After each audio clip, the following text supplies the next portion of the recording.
Right, welcome back people of YouTubes. Today we'll be doing some stuff on the Metro. I can't remember exactly where we got to on the last video, but I said I had a few bits to button up in the turbo area, and then we was going to crack on and diagnose the fuel pump. Just decided that it wasn't going to work anymore. Now I did start recording that video, but it was something so stupid that it literally took me 5 minutes to do, so it wouldn't have made much of a video. So what I'll do is I will just quickly show you the progress of what I've done so far, and then I guess we better crack on and do the exhaust. Right, again, I can't remember exactly how far I've got to with getting all this together in the last video without going back and looking, but the turbo is mounted, as you can see. We got our oil feed line, that's all heat wrapped. I've redone this top silicone hose, coolant hose, purely because it didn't go all the way to the head.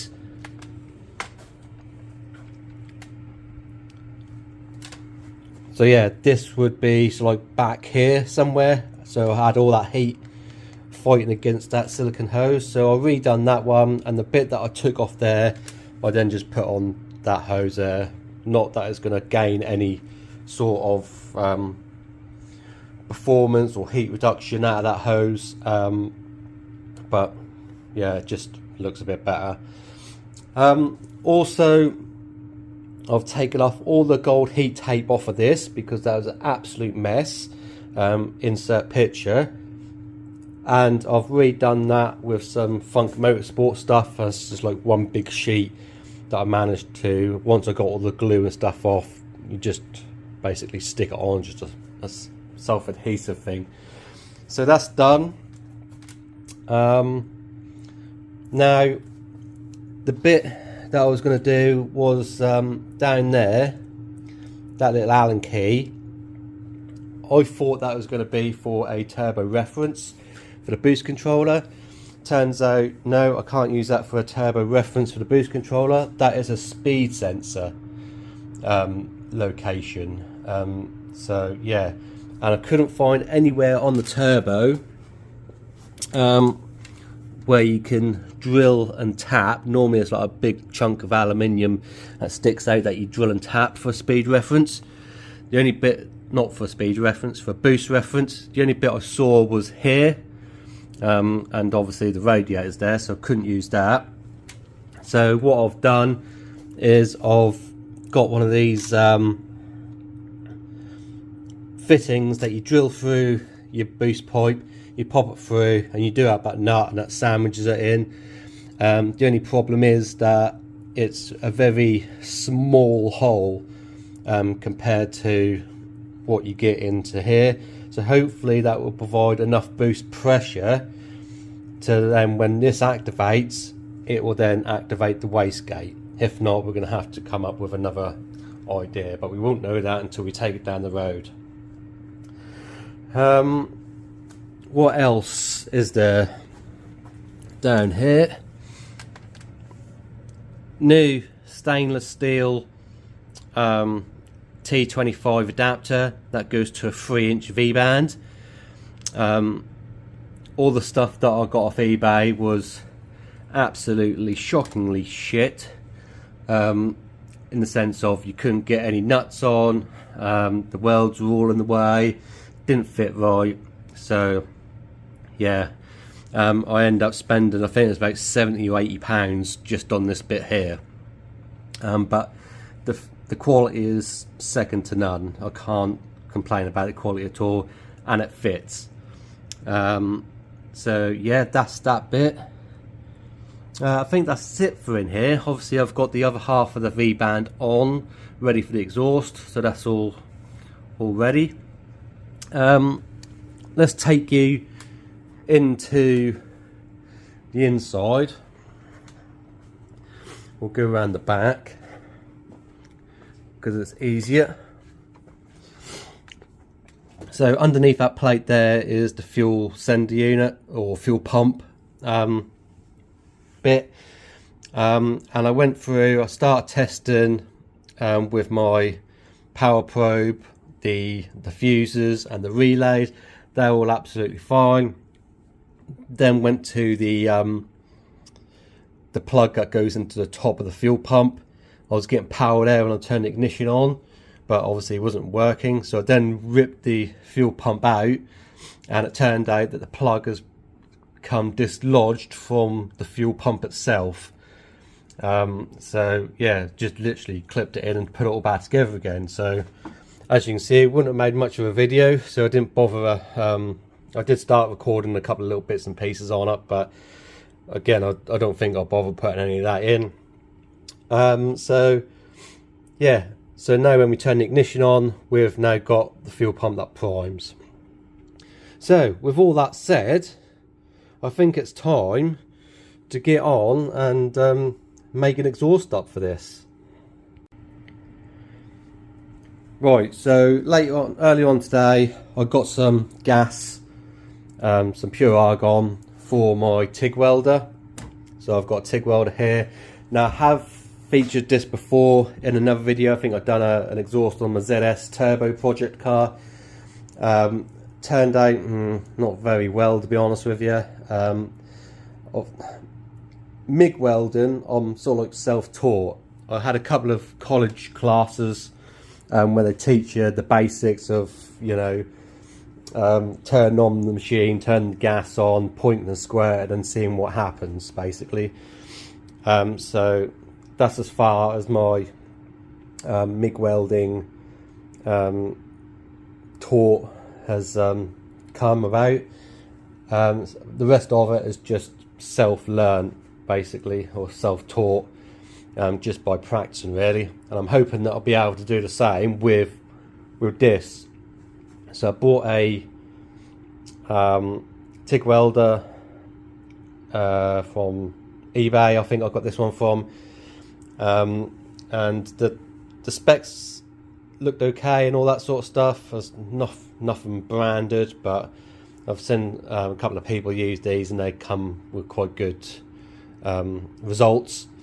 So yeah, the only thing I've done is I've changed the torch end to a gas lens rather than a standard ceramic piece. I've just upgraded this bottle to the bigger bottle, purely because you go through so much gas. It's very expensive.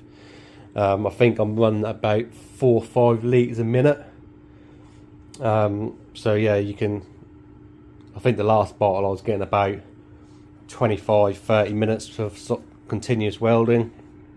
This should last me about 3 times longer, hopefully. But to fill that bottle up is 130 quid. So yeah, I think I'll probably need to fill that bottle up with the practice that I'm going to be doing and to make this exhaust. But we'll see. We'll see how we get on. I've set it up. I've had a couple of goes. I'll show you. Now, I'm no professional welder. I'm very new to TIG welding, so I am just practicing, just by learning, by watching some YouTube videos and all that sort of stuff. So yeah, I'll get a couple of good bits, and then this is the first one. And I did try and use the pedal, but the pedal just wasn't working for the machine. So yeah, like this bit around here isn't too bad. So that was that. And then we started with some pie cuts. So yeah, they're not too bad. Just trying to tack weld it in place. But we'll see how we get on, because I have got a friend who can TIG weld, and he said if you get it all tacked up and take it to him, he will fully weld it up for me. But I want to learn, I want to do it myself. So that's all set up.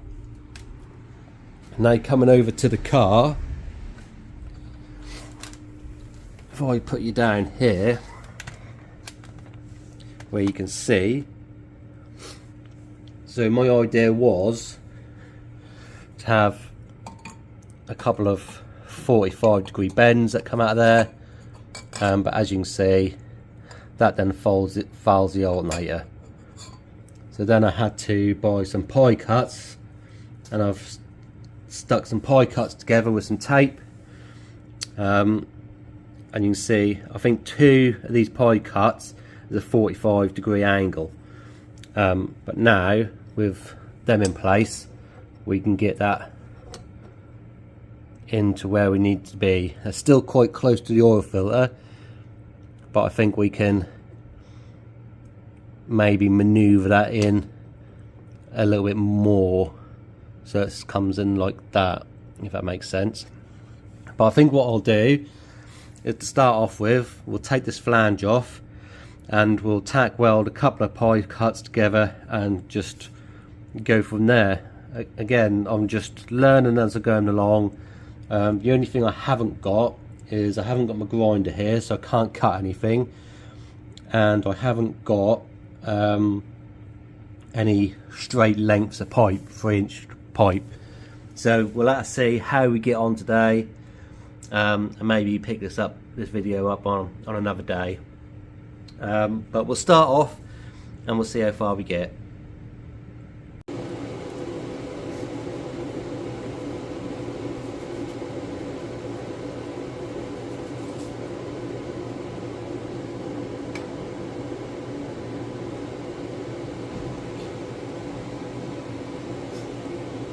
Right, so I've got my flange, or my V-band flange, and we've got our little pie cut in there. So I guess we'll just start tacking it together in various places just so it holds into place.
Right, that's a little bit of a tack weld in.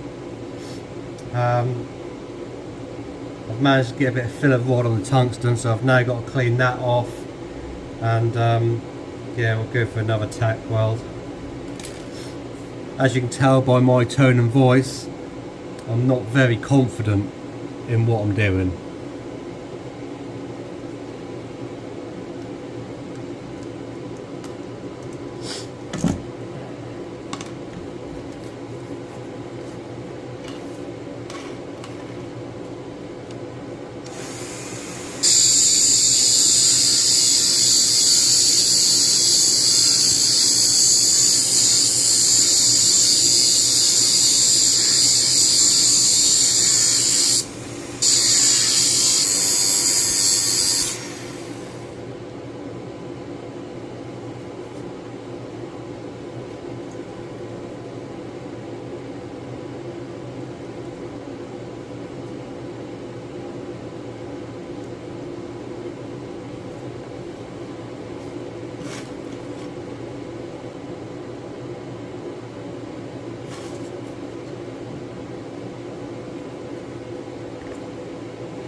and again I'll get to, I've dipped my tungsten in the filler rod, which then you lose the point. You need that to be like a sharpened pencil. So again, I've taken it out and resharpen it. So just bear with me, and I'll come back to you once I've made a little bit more progress. Right, I got a little bit carried away with myself then. You have to excuse the noise of the welder, it's very loud. But I've got this first pie cut all welded onto the flange. As you can see, the flange is very like milky dusty, so I think the flange was coated in something. I should have cleaned the metal, but again I haven't got anything really to clean it with apart from some brake cleaner. So I've been brake cleaning all the parts as I'm welding it, but I've got this one all fully welded in. Yeah, again it's not 100%, but I think, you know, I wouldn't say it's my first time TIG welding because that'd be a lie, but I'm very new to TIG welding. It's come out alright. So I'm just there's a little pinhole there, we're going to have to just a couple of little pinholes there that would just warm up and remelt. But I've got the second piece all tacked in now. So yeah, I'm just going to go ahead and just try and get that all welded through. Right, that's the second piece all in. Are they getting better or are they getting worse? Not really too sure, to be honest with you. Not exactly brilliant, not what you see on Instagram anyway. And another thing is, I guess that's what they mean by back purging with argon, to try and stop all that happening. I don't know, very ugly, isn't it? But there we go, we'll keep on going anyway, just for the practice more than anything. And yeah, we'll just see how it turns out. Hopefully that'll turn out to be a lot better when we get closer to the end of the exhaust. So I'll just grab another pie cut. I know we've got to do about 4 or 5 pie cuts to get the angle that I need. So we'll just keep on putting the pie cuts in, and then we'll see what the next piece entails. So yeah, let's get the next bit in.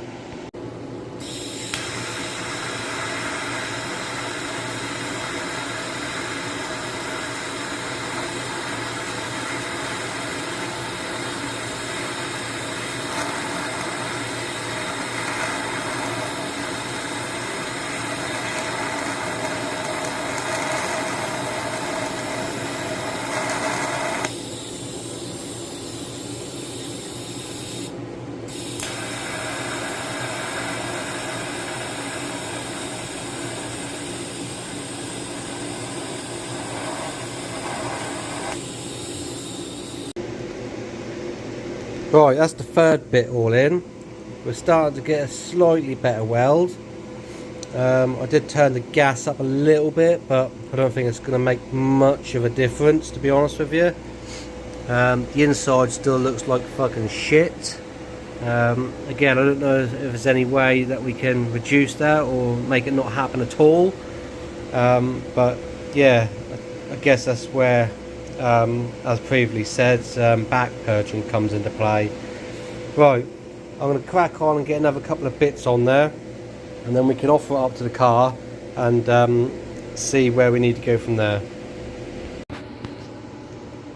Right, so that's that on, which is a little bit more than a 90. So yeah, it's still quite close to the oil filter housing. I've sort of like taped up some other bits that will sort of like go up in there somewhere. Let me see if I can hold you in the other hand. So that will go up in there, but again it's not really that good. The other thing I want, because obviously we need to go through this way down underneath the sump, so I've got myself a 90 and I've just put that in there. That looked like I could do something. So I've got a bigger 90, which I think if I put one more pie cut in there, another 22.5, and then cut this pipe down here, this 90 down, I think that's going to tuck up quite well. So I'm going to stick another 22.5 pie cut in here, and then I'm going to call it a night for tonight, and I'm going to go and get my grinder from the workshop and see if we can cut this up to then make it out. Right, there we go. That is 6 pie cuts and a flange all welded together.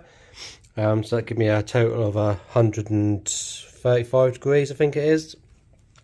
The reason why I've done this way instead of just buying a couple of a 90 and a 45 is because you can't get the tight radius like that.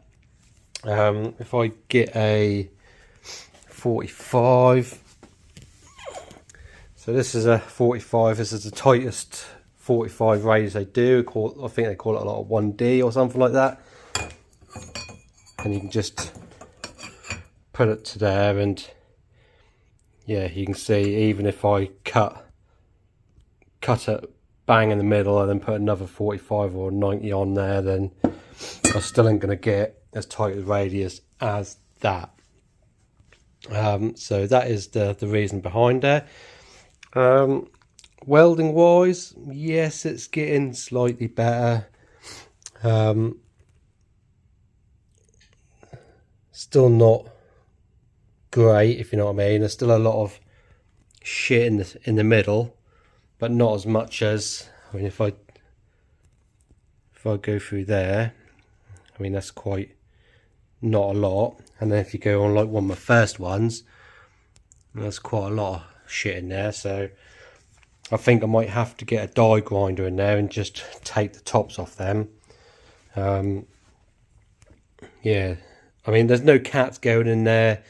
The only thing that's going to be going in there is an O2 sensor, but there's going to be no silencers and no cats, so that's going to be all straight through.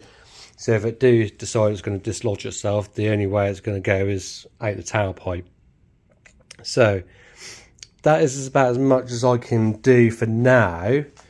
I think the next thing I'm going to do is probably just let it cool down, bolt it back onto the turbo, and then have a look and see what I need to do next.